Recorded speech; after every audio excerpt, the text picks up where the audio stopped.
What is up, everybody? Welcome back to Rough Drafts. My name is Sam Pratt. I'm really excited to start to talk about Tarkir Dragonstorm this week. If this is your first time listening to this podcast, welcome. This is the second episode, so you didn't miss much. This podcast, I go really in depth on specific cards and or decks every week in the current Given Limited format. If this is not your first episode, welcome back. I really appreciate you listening twice to me now. The reception I got from the first episode was way better than I expected, considering it was my first time doing podcast content of any type. So yeah, thanks for listening, and let's dive in. So before I start talking about the card and deck that I'm planning to talk about today, I want to go over some big picture format stuff. Specifically, I want to talk through the cycle of commons called the Exhales, which are all cheap removal spells that get better if you behold a dragon. So I'm just going to read them all out because it's week one of the format. There's one per color at common. The white one is called Osseous Exhale. It's 1 white, deal 5 to an attacking or blocking creature. If you behold the dragon, gain 2. The blue one is Dispelling Exhale. It's 1 blue, counter target spell unless a controller pays 2. If you behold the dragon, it's counter unless they pay 4. Caustic Exhale is -3/-3 to a creature. It costs black if you behold a dragon or 1 and a black if you don't. The red one is called Molten Exhale. It's 1 and a red, deal 4 that you can cast at instant speed if you behold a dragon. And the green one is called Piercing Exhale. It's a 1G punch spell at instant speed that lets you surveil 2 if you behold the dragon. So all 5 of these I think are really good cards, and they're all very cheap, efficient removal spells. And I think that having a full cycle of these really powerful, really cheap interaction spells at common is a really unique thing for a limited format. It kind of feels like the answers are more powerful than the threats, and a limited format hasn't felt like that in a very long time.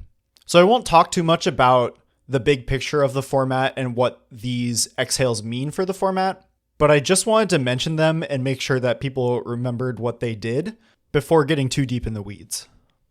So what I want to talk about today is green beatdown decks, specifically including the card Champion of Dusan. And I'll read the full text of Champion of Dusan here. It is 2G, 4/2 trample, and it has a renew ability. So you can pay 1 and a green, exile it from your graveyard to put a 1/1 counter and a trample counter on target creature as a sorcery. I've had my eye on this card pretty much since it was previewed. And I've kind of had my eye on green stompy since it was previewed, because I think this is also another really unique card to have at common. And I had some experience playing decks with this yesterday on format release day, as well as a paper draft I did this week. And I think these decks are working out pretty close to how I anticipated, which is really satisfying. So I'm going to go into detail about what these stompy decks look like, as well as why Champion is an important role player. Before I get really deep in the weeds on Champion and green stompy in Tarkir, I want to take a step back out of Tarkir and give an anecdote about a really important level up moment for me in gameplay. So I used to play a lot of Pioneer, and I would almost exclusively play the black-red midrange deck. And I remember one game in particular, I was playing against Mono Blue Spirits, which is a really traditional tempo deck. They play a ton of things to do at instant speed, a ton of cheap flyers, counter magic, protection spells, etc. So I'm on the play, and I cast Thoughtseize on turn 1. And they reveal their hand, and it's a boatload of cheap flyers and hexproof tricks. And I look at my hand, and there's like Blood Tithe Harvester, Bone Crusher Giant. And if you don't know these cards, these are basically creatures that also act as removal spells in some capacity. And I was thinking, oh man, I need to map out exactly how I'm going to use my creatures to kill their creatures. Like, do I need to sacrifice my Blood Tithe Harvester to kill their Spirit Lord before they can get their protection spells up? And then I kind of just took a step back and looked at the cards in my hand. And my curve after turn 1 was 2 mana 3/2, 3 mana 4/3, 4 mana 4/5. I realized all of my creatures were significantly bigger than their creatures, so I could just attack them and they would not have good blocks. And if they did line up blocks, that means they were playing creatures, they weren't holding up their protection spells. And I would be able to get them with my interaction at that point if they go to double blocks, because my creatures are so much bigger than theirs. So that was a moment in my Magic playing history where I really internalized Who's the Beatdown, which is an article from, I think, 1999 by a pro player named Mike Flores. If you haven't read that, that's fundamental Magic literature. I'll link it in the episode description. I highly recommend reading it. I think it's important to know when you're playing a mid-range deck that sometimes your best course of action is to just turn your guys sideways and kill them, because a lot of mid-range decks, when you're just playing high card quality, your creatures are going to be better than theirs, your creatures are going to be larger than theirs, and sometimes you can just get them. So let's zoom back into Tarkir and talk about Champion of Dusan specifically. So it's a 3-mana 4/2, and this is a stat line that I think is generally a little bit underrated. It's kind of a cute callback to Alpine Grizzly, which was a pretty good card in original Cons of Tarkir, which was just a vanilla 3-mana 4/2. So 3-mana 4/2s are generally susceptible towards trading down with your opponent's 2-drops, but they also have really high upside if you're able to take the front foot and remove your opponent's blockers. So these are generally very format dependent in how good they are, depending on how important 2-drops are, depending on how upside getting 4 power on turn 3 is. And I want to specifically point out that Champion of Dusan has Trample, and that's very unique on these 3-mana 4/3s. We've seen 2 of them recently in Drover Grizzly from Outlaws, which was a 3-mana 4/2 with a saddle ability that granted Trample to your entire team. And recently in Foundations with Eager Truffle Snout, which was just a straight up 3-mana 4/2 that made a food whenever it connected.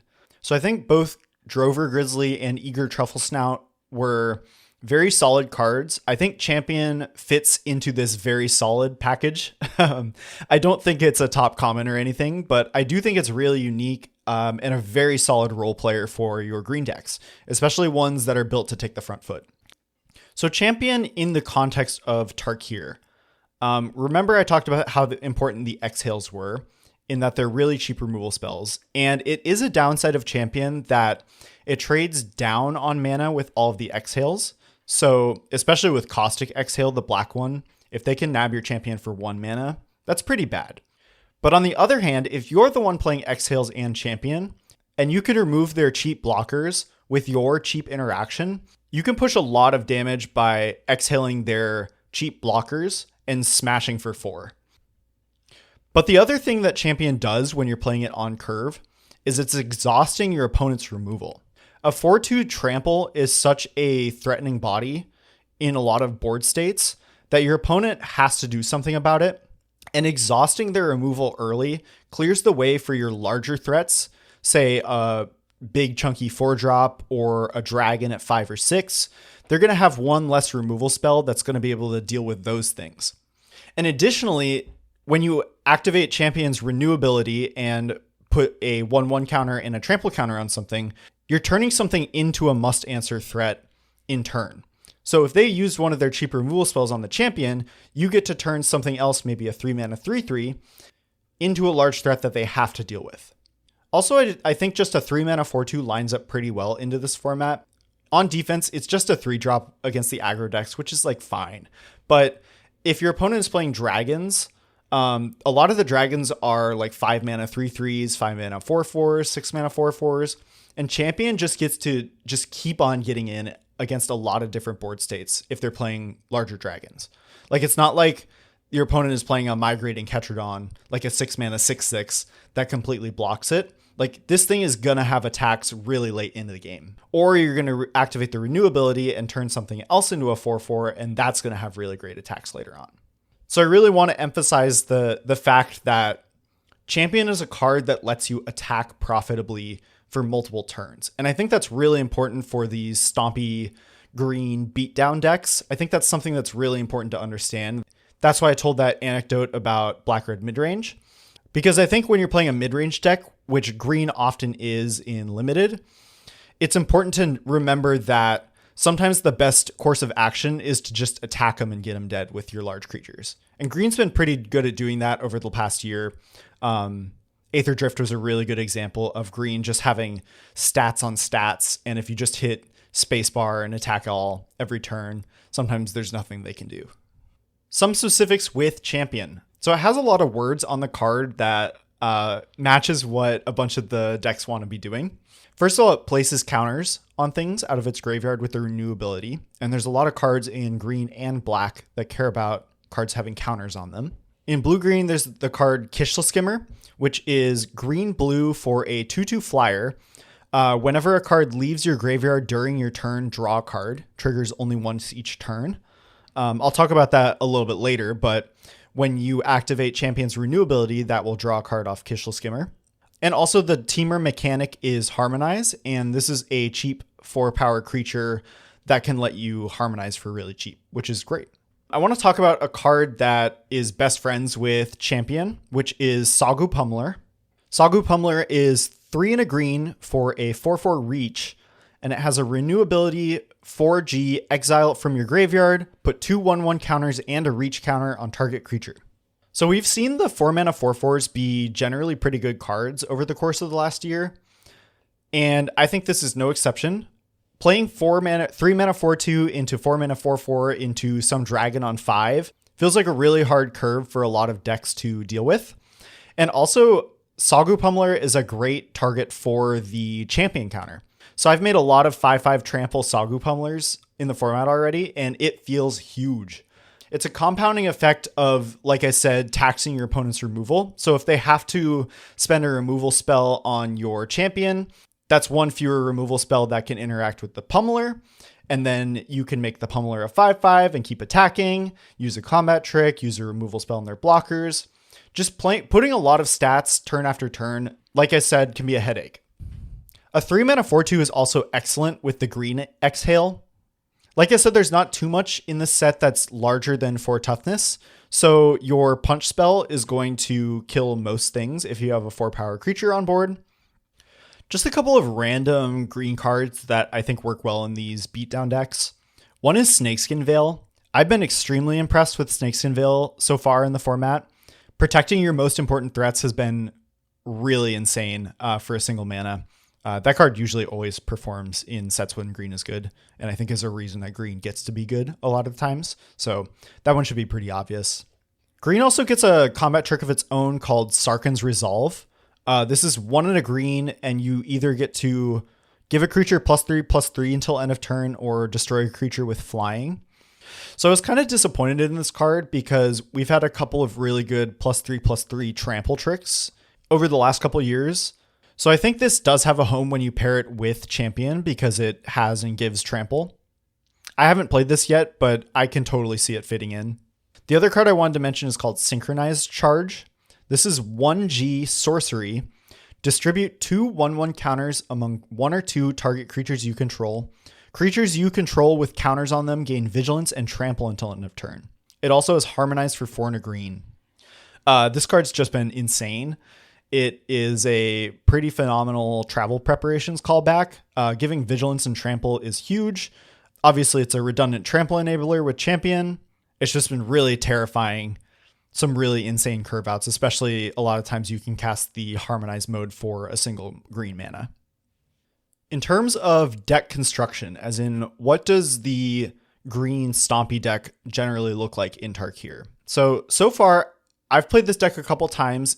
I usually want it to be very heavy base green, specifically because of the card Sagu Wildling. So Sagu Wildling is the common Omen Dragon in green. It's 4 and a green for a 3/3 flying, enter, gain 3. And then it has the Omen single green, search your library for a basic and put it into your hand. So I've generally wanted to be heavy base green so I can utilize that as consistent mana fixing. So in Tarkir, you're going to be pairing green mostly with blue or black. So black-green, the given theme is counters. There are 2 black-green cards in the set. Both black-green cards fit into the Stompy plan pretty well. They both have really good stat lines. I'll read them both out. One is Stalwart Successor, which is 1 black-green 3/2 menace, and then it kind of doubles your counters. The other is Host of the Hereafter, which is 2 black-green for a 2/2 with 2 counters, so 4/4. And then whenever your creatures with counters die, you can transfer those counters elsewhere. Obviously, these cards are great with Champion of Dusan because Champion puts counters on things. Other than that, I don't really love the black commons. I really do think these decks want to be heavy base green. So I don't usually play a lot of black commons in these decks. Though I do want to point out the black Exhale is so insane. The one that gives -3/-3. Being able to mess up your opponent's double blocks, like I said, or clear a blocker for 1 mana is just so great in these decks. So I think black-green is pretty straightforward. There's also blue-green, and you can definitely build blue-green Stompy, and I have done it already and trophied with it. So I want to talk about Kishla Skimmer, which is the 2-mana 2/2 flyer that I mentioned earlier that draws a card whenever a card leaves. A 2-mana 2/2 flyer is just like a fantastic rate. And this ties back into the idea of taxing your opponent's removal. A 2-mana 2/2 flyer, if that goes unchecked, that's hitting your opponent for 8 damage over the course of the game if you play it on curve. So Kishla Skimmer is already a great rate, and that's going to have the same taxing effect on your opponent's interaction that Champion of Dusan already has. So there's a good handful of maybe non-obvious blue cards that you can utilize in these blue-green beatdown decks. One is a pair of cards that reduces power. There is Humbling Elder, which is single blue for a 1/2 with flash, and when it enters, creature gets -2/-0.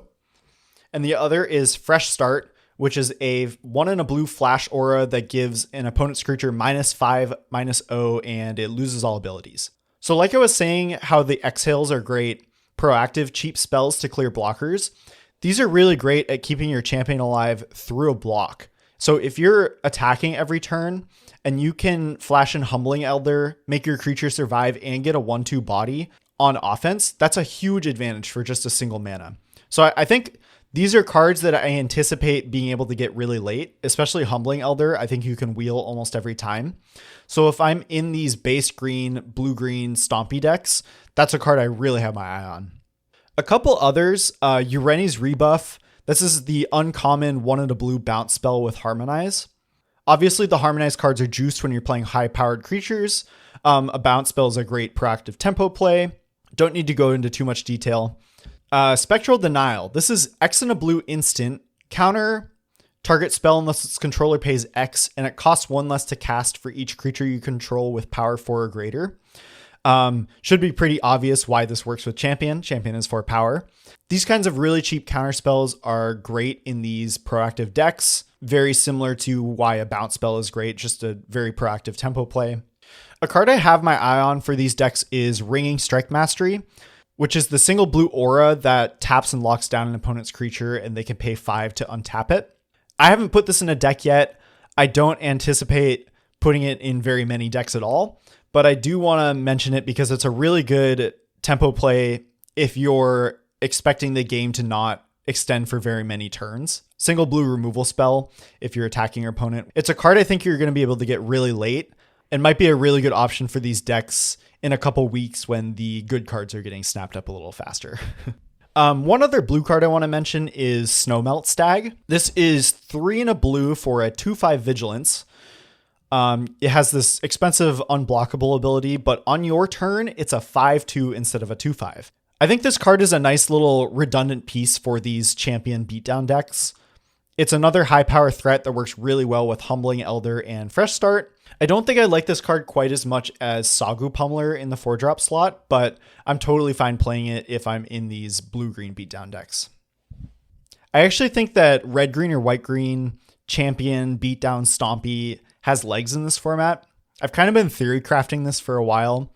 In red-green, I think that champion's trample ability and also the renew ability to put a trample counter on a creature has some pretty cool synergies with a couple red cards. One is Wild Ride, which is single red for a sorcery. Target creature gets +3/+0 and gains haste until end of turn. And it also is harmonized for 4 and a red. Obviously, the +3/+0 is so much better if you give that creature trample. So like attacking with your 7/2 champion can just end a game. There's also an aura called Fire Rim Form. It's 1 and a red, flash. When it enters, the creature gets first strike, and then the enchanted creature gets +2/+0.